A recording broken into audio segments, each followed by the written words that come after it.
Në dosjen diplomatike të negociatave Shqipëri-Greqi për çështjen Çame, Tirana zyrtare së shpejti do të ketë edhe numrin e saktë të qytetarëve Çam. Kjo fal regjistrimit online të iniciuar nga Partia për Drejtësi, Integrim dhe Unitet dhe shoqata Çamëria, që nënshkruan një marrëveshje të përbashkët firmosur nga kryetarët respektiv Shpëtim Idrizi dhe Abbas Hado.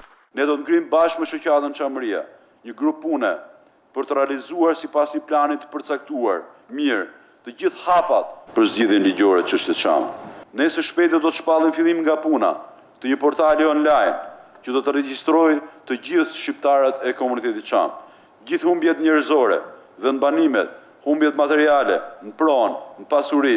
Gjatë fjalës së tij, kreu i PDU shpreh i kënaqur që politika është bërë bashkë në ngritjen e çështjes Çame në takimet zyrtare, por u shfaq me rezerva të hapura ndaj Akademisë së Shkencave Shqiptare për vëmendjen e ulët që i është kushtuar genocidit Çam nga grekët, siç nënvizoi Idrizi. Gjoja akademikët grek, një lloj si gjoja akademikët serb, e kanë shkruar historinë e Europës për viset tona sipas ambicjes oreksit të tyre shovinist. Po Akademia jon e Shkencave ku është? Ekziston.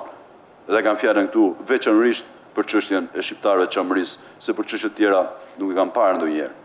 Idrizi nuk la pa komentuar as shfaqjen e banderolës në ndeshjen Shqipëri-Zvicër, që kujtonte genocidin Çam, duke thënë se reagimet e mëpasshme të shtetit helen vetëm sa i bëjnë nder Çamëve dhe shtetit shqiptar.